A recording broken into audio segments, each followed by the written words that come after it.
Как законно получить медотвод от вакцины коронавируса? Никто не сможет вас заставить вакцинироваться при наличии медотвода. А сегодня мы расскажем не только о том, как получить медицинский отвод. Мы также полностью опишем алгоритм получения медотвода от прививки и самое интересное, мы расскажем, что делать, если наглый врач вам отказал. Вы на канале «Замечательная жизнь». Мы начинаем.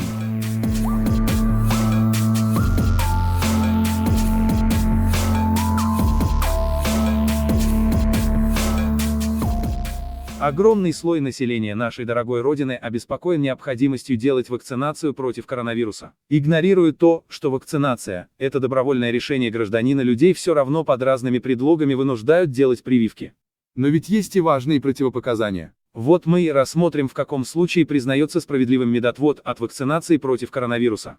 Законный путь отказа от прививки. Во многих регионах нашей страны вводятся очень жесткие ограничения, связанные с вакцинацией от коронавируса. Страшась осложнений и последствий, которые могут быть вызваны введением вакцины в организм, многие россияне однозначно для себя решили, что в этот раз они от прививки откажутся. А может даже еще и в следующий. Да, с экранов телерадиоприемников и в социальных сетях члены правительства, Государственной Думы и сам президент убеждают, что вакцинация зависит от воли самого человека и никто не вправе его принуждать делать прививку.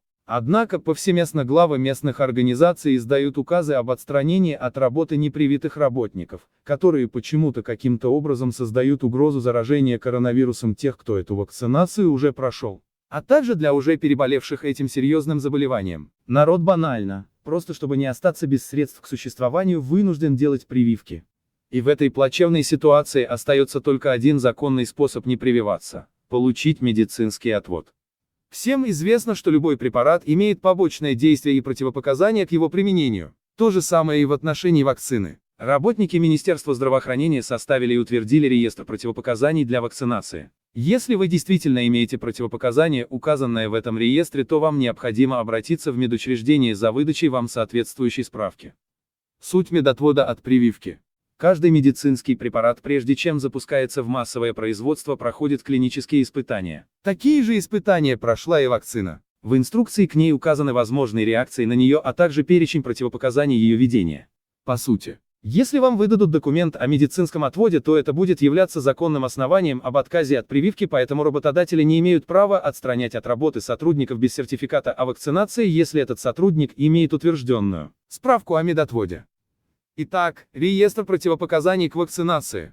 В России прошли клинические испытания и успешно внедряются 3 вида вакцины от коронавируса. Все вакцины снабжены рекомендациями по их применению, утвержденные Министерством здравоохранения страны. В этих рекомендациях указаны также и противопоказания, которые служат основанием для медицинского отвода.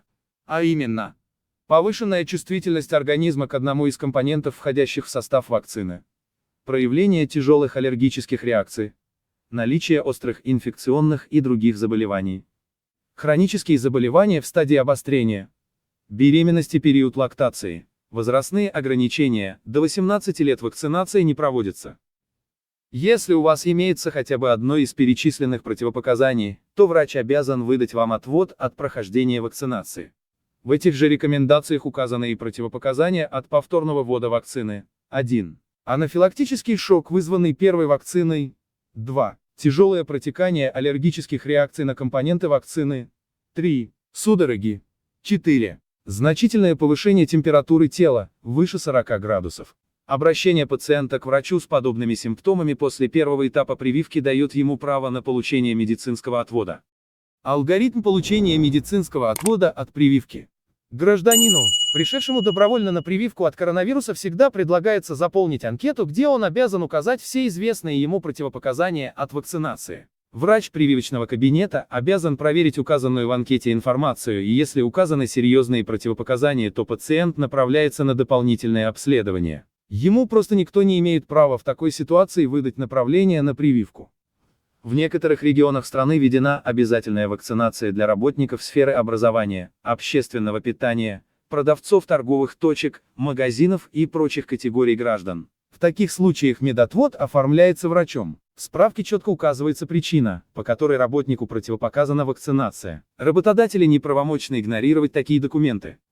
Но если вам при наличии показаний все-таки отказали в медотводе, часто даже бывает без объяснения причин, к слову сказать, всем врачам во всех поликлиниках запретили давать медотводы, и дело здесь даже не в том, есть у вас повод или нет. Их просто никому не дают. В этой ситуации вам необходимо обжаловать сей факт руководителю медицинской организации или в прокуратуру.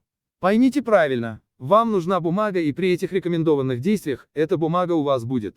А значит, будет и обоснование на медотвод. Делитесь этой информацией с друзьями и близкими, ставьте лайк и подписывайтесь на канал. Ну а мы на этом, конечно же, не прощаемся. До скорых встреч!